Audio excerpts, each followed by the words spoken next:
Hello, everyone, and welcome to CBA's At the Bar, a podcast where young and youngish lawyers have unscripted conversations with our guests about legal news, topics, stories, and whatever else strikes our fancy. I'm your host, John Amarillo of Taft Law, and co-hosting the pod with me today is Jen Byrne of the Chicago Bar Association. Hey, Jen. Hey, John. How's it going? Good-ish. So, Jen, this episode is the first in a series that we're recording in the midst of the COVID-19 pandemic. We'll be releasing these as quickly as we can line them up with our guests on topics that we think will be helpful and informative for our audience in these admittedly trying times. We, of course, are being good citizens and practicing social distancing by recording remotely for the first time where everyone is remote, so I hope our audience will be forgiving about any sound quality issues. And that isolation is actually what we're here to talk about today with our guest, J.W. Freiberg, or Terry to his friends. Terry studies chronic loneliness through the lens of a social psychologist turned lawyer. He has a PhD from UCLA and a JD from Harvard, a former assistant professor in the social psychology department at Boston University. He served for decades as general counsel to more than a dozen mental health and social service agencies in Boston, including the Home for Little Wanderers, the nation's oldest child welfare organization, and the Little Lebowski Urban Achievers. One of those facts is true. Dr. Freiberg is also author of Surrounded by Others and Yet So Alone, to be released this June, and 4 Seasons of Loneliness. He's been called the Oliver Sacks of law, which I think is quite the compliment, and he's here remotely with us today. Dr. Terry, welcome to At the Bar. Thank you very much. So I'm curious, how does a psychologist become a lawyer who writes about psychology? Well, I was an assistant professor at Boston University from 1971 through 1980. And I had a friend who had been to the law school over in Cambridge, and he had an inkling that they might well be interested in a student in his mid-30s or her mid-30s to sort of spice up the soup a little bit. So I applied, spinning a whole tale about how I would add my social psychology background to a law career. And by some miracle, they let me in. And so I went to law school. When I came out, I flowed into a Hale and Dorr. It was now Wilmer Hale, one of the big firms in town. And that was great for a number of years, especially to get trained. But then I got a call from that friendly lawyer who had encouraged me to apply. And he said he needed help and a partner in his practice because he represented a big children's social welfare agency and he didn't have the time anymore or the sort of youth to handle it. So they were willing to make me their general counsel if I went to a firm where my fee basis could be considerably more modest than Hale and Dorr could allow.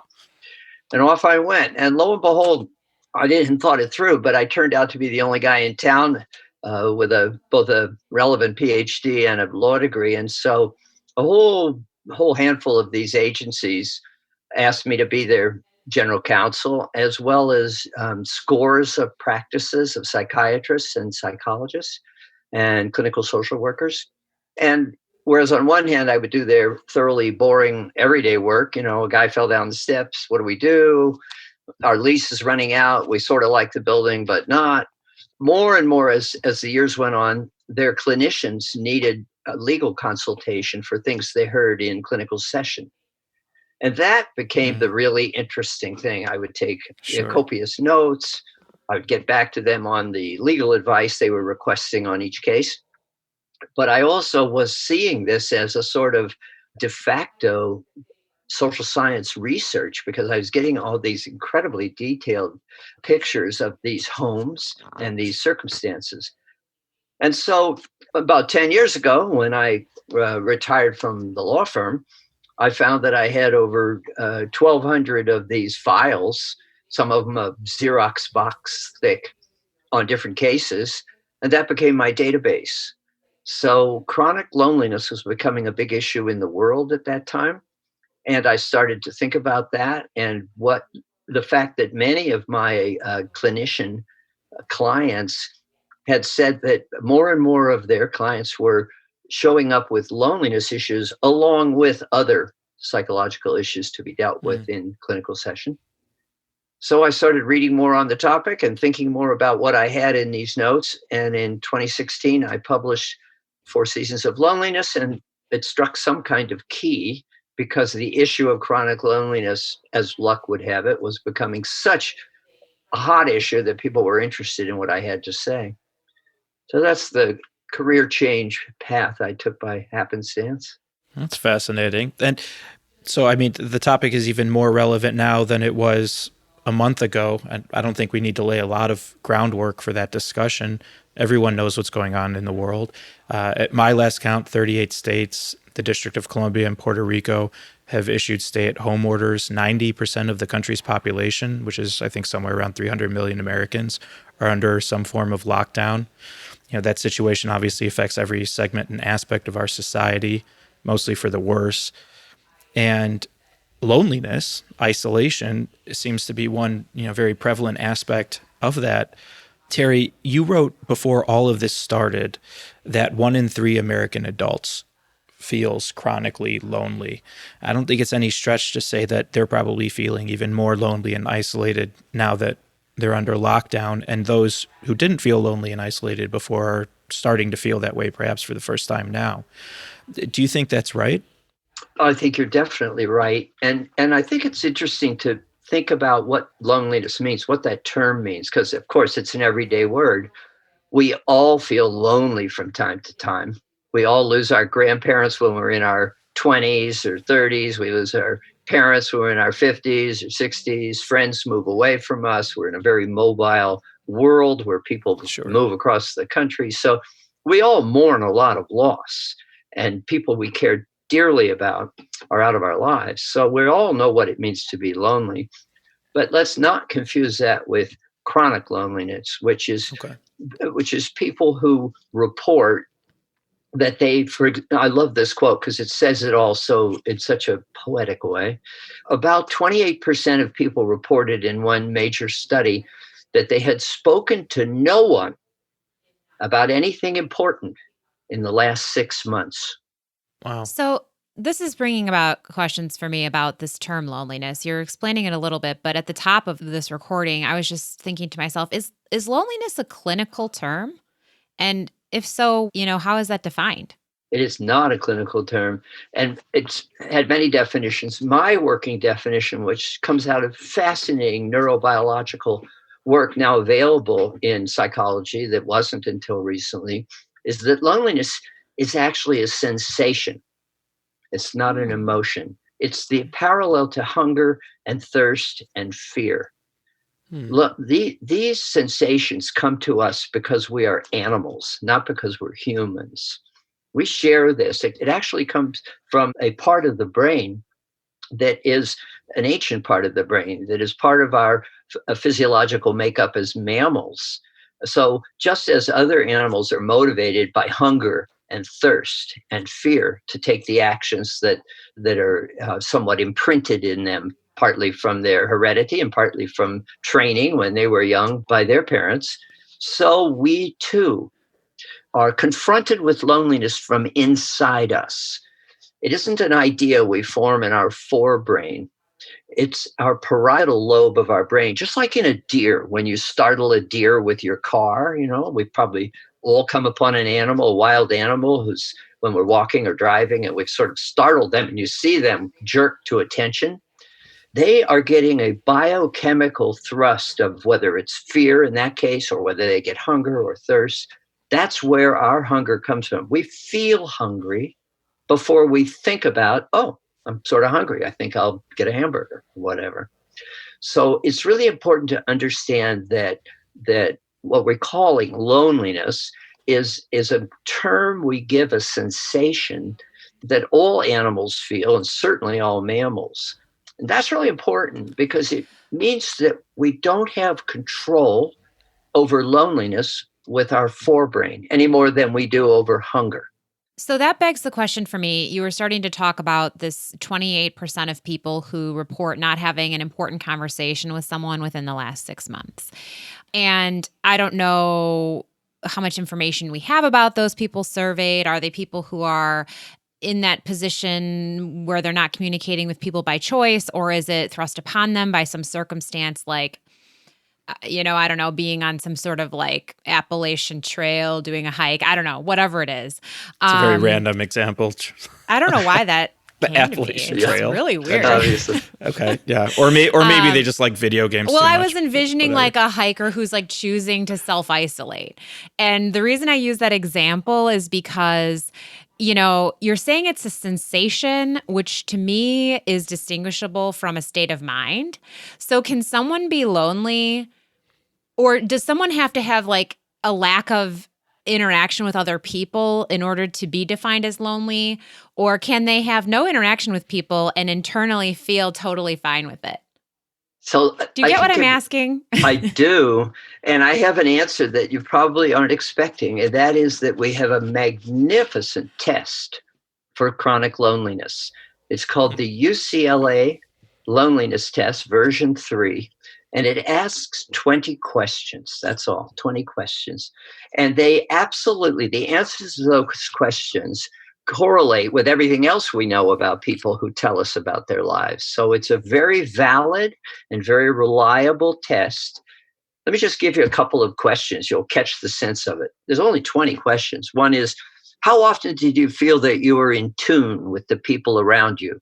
And you give it a 1, 2, 3, or 4. You can imagine, from never to always. How often do you feel that you lack companionship? How often do you feel you are part of a group of friends? How often do you feel there are people you can talk to?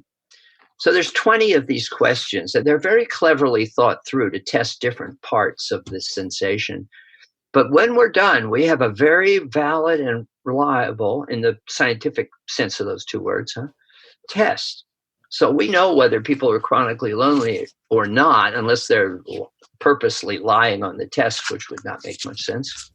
Well, I guess some of those questions, though, are still creating more questions for me, such as maybe the Appalachian hiker isn't the best example, but what about a monk who is choosing to self-isolate but doesn't necessarily feel like they're alone, or doesn't necessarily feel like they have no one to talk to because they're communing with a higher power or something along those lines? Well, the very first line of my 2016 book called 4 Seasons of Loneliness is, this book is about loneliness, not solitude. Ah, okay. There That are helps me. people, there It are helps me monks, understand. and yeah, sure, there are people who live alone on purpose in a very healthy way. That's a different issue. I'm talking about people who are greatly pained. How do we know they're greatly pained? There is a part of the brain called the anterior cingulate cortex, the dorsal anterior cingulate cortex in the forebrain. And it has 2 neurological jobs in your brain. On one hand, it's the organization center for incoming signals of pain. So if you stub your toe, that's the part of your brain that receives the pain from your toe, interprets what part of your body got hurt, selects a reaction on your part, all pre-conscious. It's no different in a dog than in you or me. Okay, it's all pre-conscious. That part of the brain has one other job only, and that is loneliness. It is what's called the social pain overlap theory. That cortex, that piece of brain, does 2 things. It interprets incoming pain, and it makes you feel lonely when you feel distanced and disconnected. So this is important because humans are herd animals, obviously, like deer. We're not fast runners. We're not clever with our seeing or smelling, hearing compared to other mammals. How come we're so dominant? Well, because we communicate and coordinate and act together. And so there's a very powerful signal from the body that comes up at you from your parietal lobe to your consciousness that says, oh my God, I'm feeling distanced, I'm feeling rejected, I'm feeling banished. By the way, in medieval Europe, the second greatest punishment, after they'd kill you if you did some things, but basically what they did if you didn't quite deserve that is they would banish you from your community. Same in ancient Athens. Which was ostracism. a huge, yeah, it's a huge. And anytime when I say this in talks and people say, are are you saying to me that psychological pain of loneliness, even though it's an animal function from deep in our brain, is as great as physical pain? I love to answer by saying, so what hurts more, a broken arm or a broken heart? Definitely, Yeah. definitely the heart. I have to agree with that. Yeah. Okay, so loneliness is a form of pain, and if I understand you correctly, Terry, it's really something that relates to our primitive brain as a safety issue. Let's bring it back to what's happening now.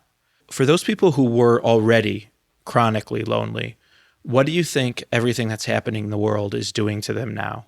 I love this question because let's answer that and then obviously go to people who aren't chronically lonely. What's happening to them now? So, to people who are chronically lonely, these small everyday interactions that you and I walk through without thinking much about it, the friendly smile from the person, the checkout person at the market, the good morning from a stranger as you take a walk, those small little verbal interactions that are part of everyday social life are very important to people who have no one at home. So 28%, this is a 2018 number, so it's a little more, but let's call it 28% of adult households in the United States are now single person households. So more than a quarter of us live alone. And so there are many people who don't have, once they get home, a set of interactions, hopefully warm and loving connections with spouse or partner or kids or others. So for them, the absence of these little everyday conversations that we're all used to, just little moments of interpersonal warmth, are incalculably hard, very hard. And I have many clinician friends who are busily trying to convince clients and setting up ways of dealing with them and over Zoom and other electronic ways, because these folks are really in need of talking this through. They are out on a life raft that has sprung a leak. That it's a very dangerous circumstance if you're already chronically lonely. And what about for those who weren't chronically lonely before all this began?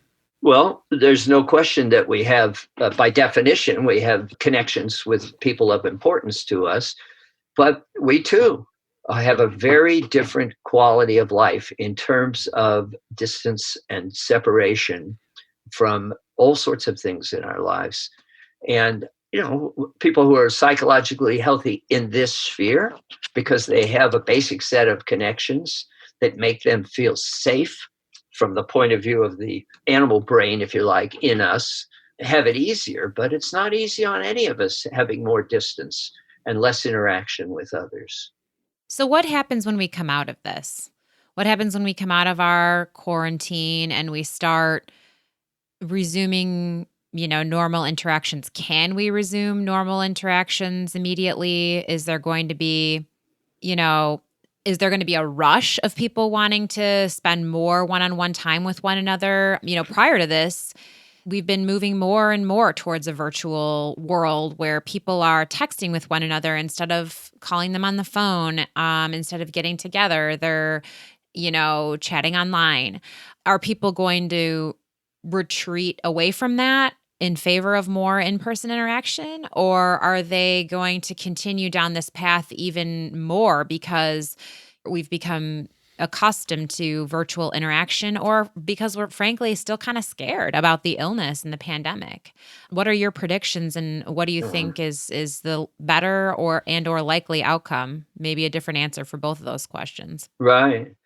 Well, I must say there's one little moment of hopefulness in me that there are a lot of lessons being learned here.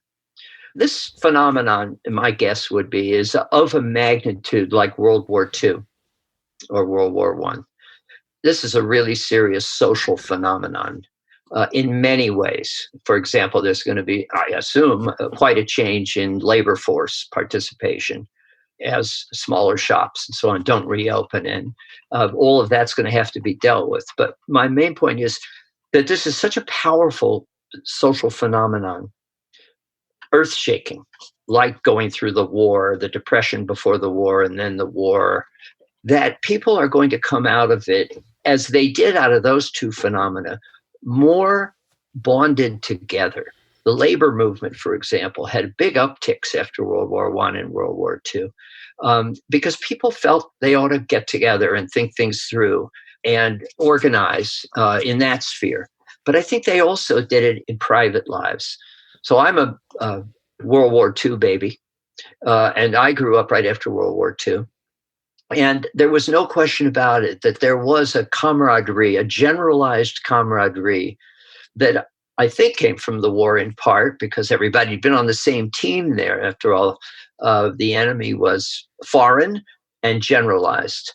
And I think that's true here too. So I think it's hopeful. There's an element of hope, let's say, in that people see the value in working together, in coordinating and cooperating and listening and seeing the overall social fabric as having importance, that it's not just your individual life. So that's a piece of hope. Do you think that leadership and the leadership in the country, both, on a national level and a local level, contributed to that? And is there a missed opportunity happening here to kind of harness the power of cooperation and collectivity because we live in a more polarized society right now politically? Yes, no question. But I mean, when I was growing up, Dwight Eisenhower was the president. Because he had been the five-star general of the war, he was really seen as somewhat beyond politics, above politics. And the politicians in that era were statesmen. Now they're men and women, but they were state people. They weren't actors pretending to be politicians. And that would be helpful if we had that, or if we can obtain that, in my personal view. But what I'm talking about is really the social psychology of the individual. I think we're being changed. If this event goes on 2 more months, 3 more months, if this goes on through the summer, I think this will be a psychologically important phenomenon that will have quite a bit of impact on the social involvement that we feel with one another. And one hopes that there are voices both in political leadership circles, but also cultural leaders who articulate the need to work together. We're not in a world of one by one. We are in an incredibly interconnected, interarticulated world. We just saw that. It took a matter of weeks for disease to spread from China to the West and around the globe. We know that our economy is completely internationalized now. That's the world we live in. So this image we had from an earlier era, really a 19th century image of the individual person, you can do it all yourself, is an image that needs to fall by the wayside, and I'm hopeful that it will. So Can it in America, though? Sorry, John, I didn't mean to interrupt. No, that's a fair point. The American society is fiercely, notoriously, for better or worse, individualistic, maybe more than any other country in the world. I think you're right. So I may be a little optimistic here, but I'm hopeful that people come out of this with more of a feeling, because after all, there's an awful big lesson to learn. Every time you try and shop for groceries or do anything in today's locked-in world, it takes cooperation of others. It's not just deciding individually to go to the market and grab what you want. It's coordinating with the rules of marketing in your town. Can you go? What are the hours for your age group? Or when is it safest or best or cleverest to go? Or can you bring something to your aged neighbor? And so on. People are certainly thinking more like that. And I hope in my heart of hearts that we can continue that afterwards. Terry, if I may, I just want to kind of probe that idea a little bit, because when you were comparing it to World War II and the boomer generation that came after, it occurred to me that the solution there, to defeating Nazi Germany and Imperial Japan was to come together and to cooperate in that coming together toward the common goal of winning the war. But here, what we're hearing every day is that the solution is actually to separate, not to come together, and to do nothing. So I wonder if, and I don't want to, push back on the idea of hope. I'm certainly for that. But I wonder if the comparison holds in this circumstance because of that. Well, I hear you, because some of the safety measures do have to do with isolation, with border closings, with cessation of unnecessary travel and so on. No question about it. But I think I'm hoping that that's overridden by the message and clear evidence that we're all in this together. the entire world. I presume we're going to come out of this with a realization that there needs to be an internationalized medical, counterattack force ready to take on the next bug, wherever it may start, early on and effectively. So presumably that element of what could be, say, a United Nations, a branch of the United Nations that's ready to do that, is the kind of image that I think and hope will come out of this, that either we coordinate and cooperate in this interconnected world we live in, or we fall subject to these just kind of problems that we see in the coronavirus, but that we see elsewhere in society as well. Right. So maybe let's bring it back to what happens if we don't. We were talking before about how isolation and loneliness is a form of pain. If this continues and people continue feeling this pain, and even after the epidemic ends, if this exacerbates rather than ameliorates the trends that were occurring before toward more isolation and not less isolation, then what can we expect to see in terms of health consequences for people? Like, what is this pain? What does this loneliness do to us? Not only individually, but I suppose broadly more as a culture. Exactly. I in terms of my psychology, come out of a school called relational theory. And it really grows out of the women's movement in the 1970s, when the quality of interpersonal relations between women, which is very different than between men, I have to admit. Women talk much more deeply and about more important issues and their feelings than men do then and now. And that led some brilliant women psychiatrists to start this field of therapy. And the idea was that successful interpersonal relations are an important pathway to mental health. Doesn't mean all issues, of course, but some of the basic issues are helped by this way of seeing interpersonal relations as a human requirement. And when the interactions are broken, when people are isolated, they get sick. They get sick. And by the way, they don't just get sick psychologically, they get sick physically. John Cacioppo, recently deceased, was a great researcher at the University of Chicago. And he and his team showed without any question the lethality of loneliness. You get much sicker in many of the major illness categories, and you die much younger if you're an isolated, lonely person.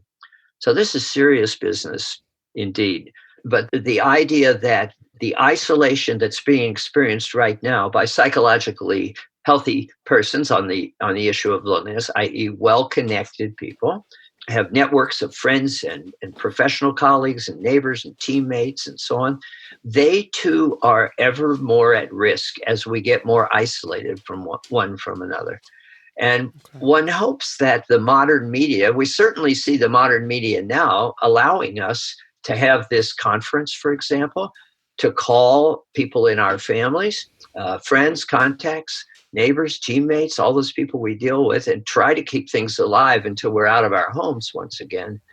But we're playing in a serious ball field here. This kind of enforced isolation is going to have a very serious effect on chronically lonely people and is risky for all of us. Okay, so this pandemic that we're currently experiencing, this health crisis, could very well lead to another health crisis down the line if it exacerbates loneliness and feelings of isolation for people. No question about it. The chief medical officer for behavioral health at Cigna Insurance has called the current era, this is before the pandemic, an epidemic of loneliness. And you may know that in Great Britain, the prime minister appointed a minister for loneliness. That'd be about 5 years ago now. These are serious issues. We have a lot of individuation that was not part of society before. 5 generations back, in all of our families, people lived in communities, in villages. They knew everybody in their lives. They grew up around their siblings and their cousins. The kids they played with were the children of the friends of their parents. The names are the same in kindergarten, in companies, and in the graveyard. That's how we all grew up, in community. Well, those are largely gone from the face of the earth, followed by the disappearance of multi-generational families, and now followed to the extent of about 28% of even atomic families. 28% of us, as I mentioned earlier, now live alone. So we are in an ever more individuated world. And so dealing with these issues, thinking them through, talking them through, working with one another, either we do those things or we will suffer a health crisis that strikes us in physical health as well as mental health. All right, so let's go there. What do we do about it? What can be done? Well, you're doing something right now. You're choosing this topic to emphasize this topic on your program, as are many. And everybody I know in this field is doing one or two interviews a week and writing articles. Hopefully, as the topic gets more spoken about and thought through, it reverberates with what everybody has just experienced, the pain of being enforced to stay alone or isolated from many of the people you care about in your life. Hopefully that gets people to think more about it and to do the kind of steps you might think about. For example, upgrading your connectivity. Why text if you can speak? There's so much more vibrancy in a live voice than in a text. Why speak if you can FaceTime or Zoom or all the electronic equivalents? Now you get to see somebody and their facial expressions as you speak. And why settle for that if you can get together? So I'm always advising people to take the moment to sit down and reconnect, to assess their degree of social integration. And if they find themselves wanting, to reach out to others, to reconnect with people in your lives. Call your cousins. When's the last time, think of the cousins we don't call as contrasted with what I said 5 generations ago. Everybody grew up in the same town as their cousins. Right. They knew their cousins all their lives. They're important people in their lives. Now we live thousands of miles from our cousins. I have some of those statistics in the new book that's coming out. They're sort of striking. So hopefully people begin to see, look, we all are aware of eating cleverly. Don't go down the middle aisle of the grocery store. Get those fresh veggies. Get that fresh meat. We're all aware of eating well. We're all aware of exercise, the importance of getting some exercise. We all know that. So it's just as important that we mind our connections, that we think through how we can repair connections that are old and rusty and doubtful, and how we can create new connections. I'm on the hopeful track with Terry here, John, in that I think that, like with many things, when something's that you took for granted is taken away from you, it makes you appreciate it more. Okay. And so that, my husband and I have been going for evening walks because it's our only escape from, like the house, basically. And of course, every evening it's an opportunity to talk about what's going on in the world or talk about what's going on in our minds in relation to this. And, we were both thinking, like, I never really thought about how much I appreciated, like, being able to go to, like, the museum or being able to go to Target with my daughter and do these things. And it does make you appreciate it more once it's taken away. I mean, this is the stuff of life that's been taken from us. And it makes you think more about how it's the stuff of life and how you need to focus and be there, not be texting while you're out with your kids or with your parents. And the other thing is we went from being the individual family of my husband, my daughter, and I to now we're quarantined in my parents' house because they're watching my daughter while we work from home. So we're in the multi-generational home as we speak with 4 adults in a tiny 2-bedroom house with a baby, toddler. And, I think the shared responsibility that's been forced upon us with that is actually it's brought us together as much as it's in moments pushed us apart. So I'm on the hopeful track with Terry here that this actually could be good for us if we look at it from the right frame of mind. And that's probably a great place for us to take a break.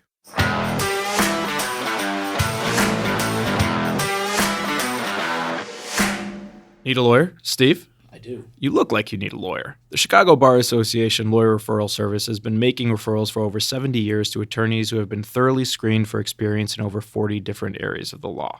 Call 312-554-2001 or visit us online at www.chicagobar.org/LRS. This episode of At the Bar is brought to you by courtfiling.net. your solution for filing in over 100 courts in the state of Illinois. Courtfiling.net provides a better e-filing experience, focusing on speed and ease of use in the e-filing process while quickly addressing the pains that can arise from a newly mandated process. Courtfiling.net is affordable and offers 24/7 phone, email, and chat support.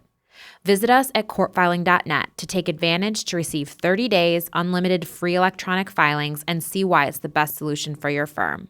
Let courtfiling.net worry about your e-filing so you can get back to taking care of your clients.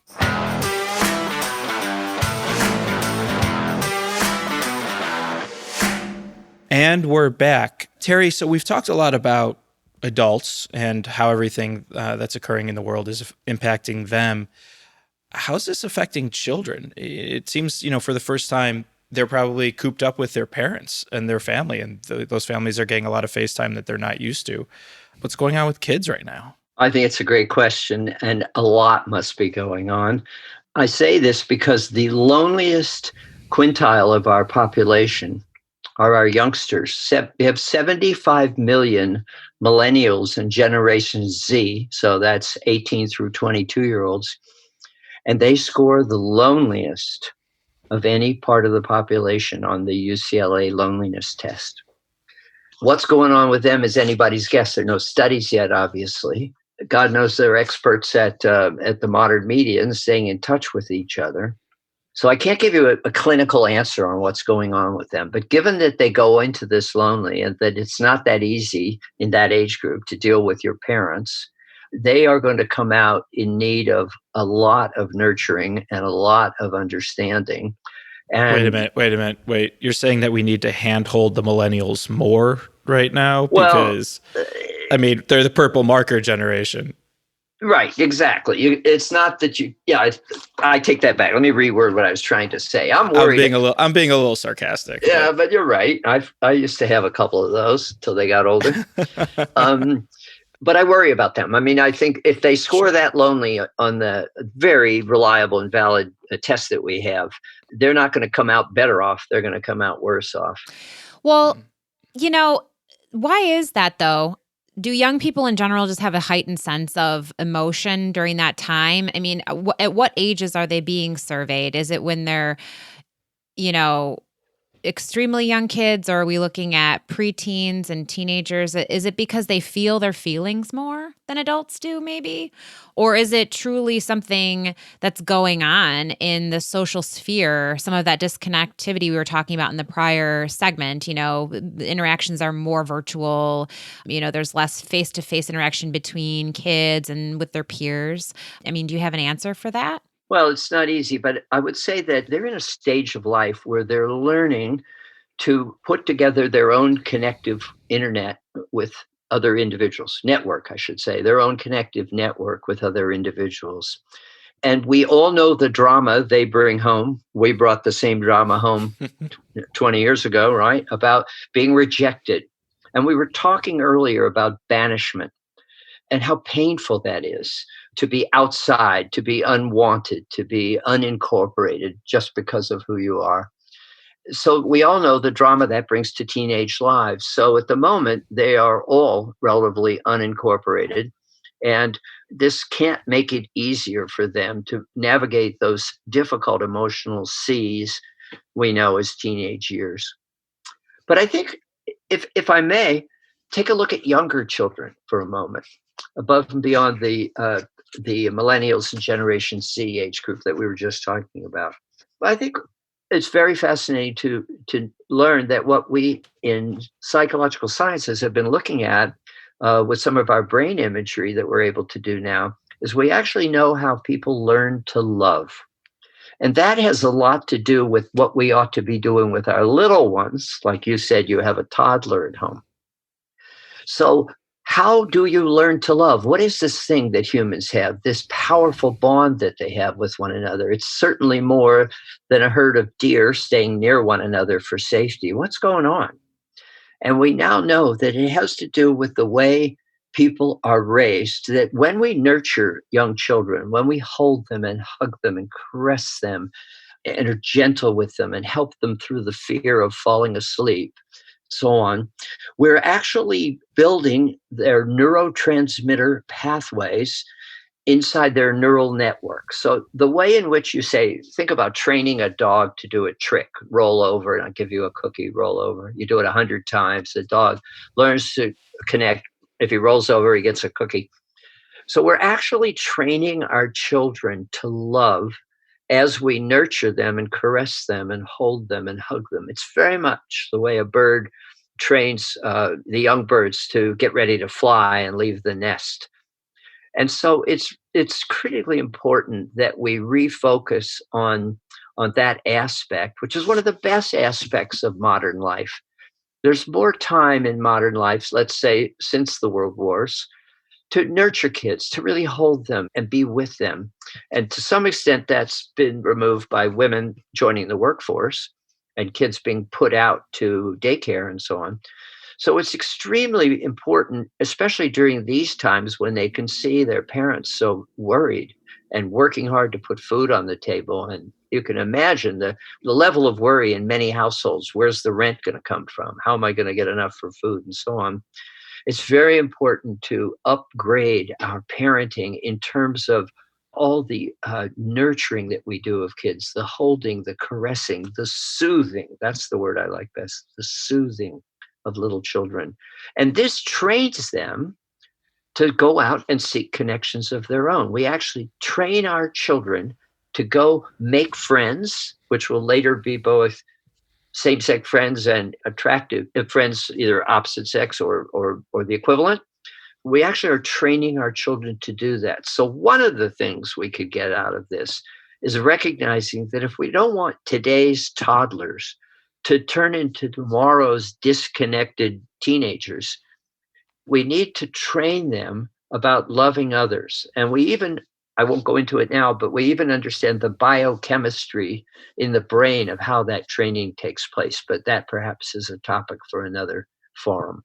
Well, I do have one follow-up question to that, though, because, it would seem as though the current culture that we live in, and maybe I'm more in tune with this than John is because I'm a parent and he's not, but every piece of parenting advice you read or mom blog you touch in with, or, even things in popular media are putting a lot of pressure on moms and parents to put in more time with your kids, look over their everyday actions and movements even more than ever before. I mean, historically, I think parenting practices were encouraged to be pretty hands-off in comparison to today.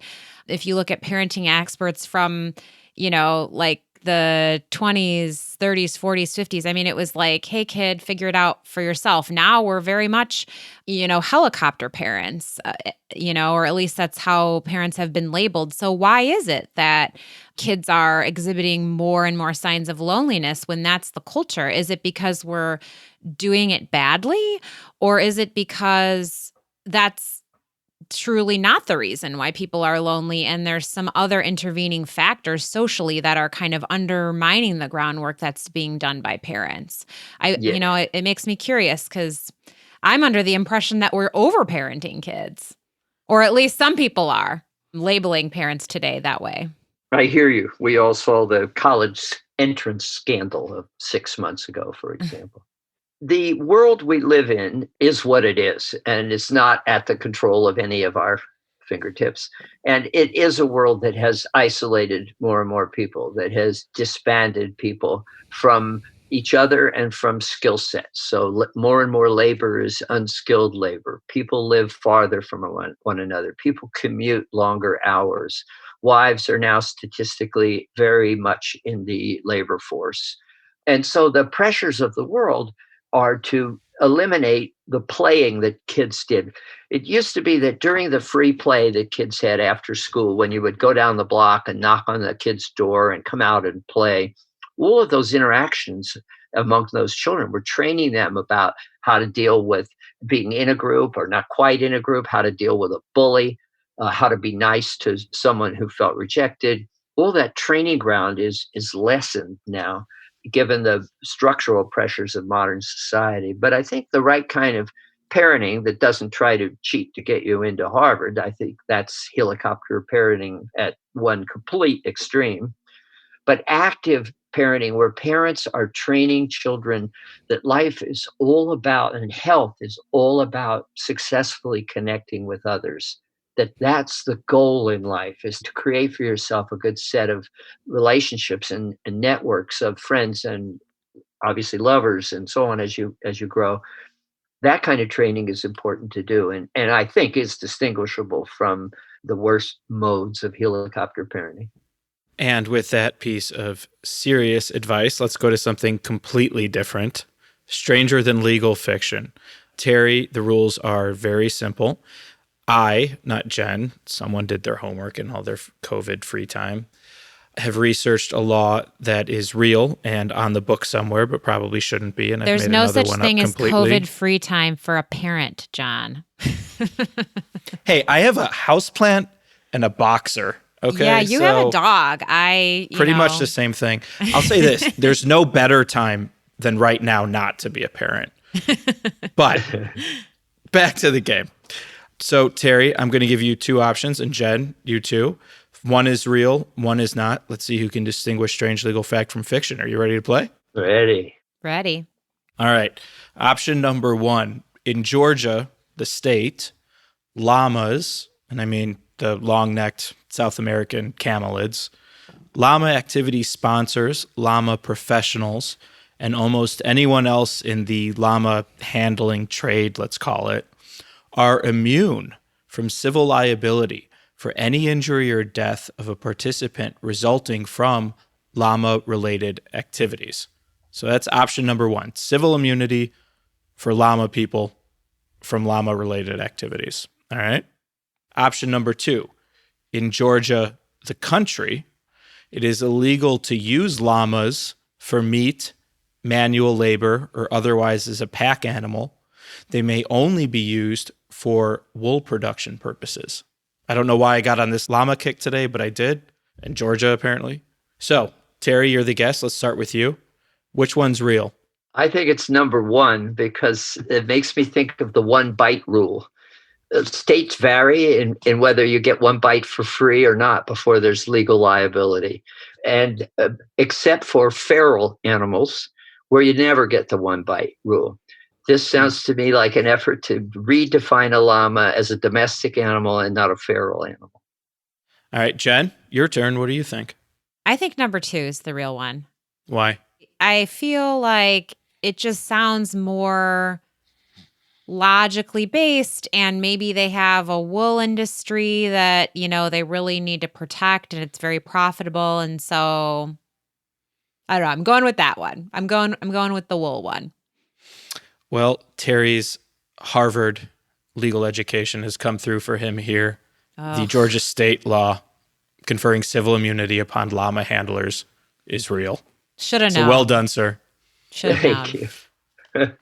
And that's going to be our show for today. I want to thank our guest, J.W. Freiberg, for his words of wisdom and solace. You can check out some of his work on thelonelinessbooks.com or his two books, the latest to be released in June. I also want to thank my co-host, Jen Byrne, the Chicago Bar Association, and everyone at the Legal Talk Network, all of whom are doing a really admirable job under trying circumstances. Remember, you can follow us and send us your questions, comments, any feedback, episode ideas, or just troll us on Facebook, Instagram, and Twitter at CBA at the Bar, all one word. Please also rate and review us on Apple Podcasts, Google Play, Spotify, Stitcher, or wherever you download your podcasts. It helps us get the word out. Until next time, for everyone here at the CBA, stay safe, be smart, and we'll see you next time at the bar.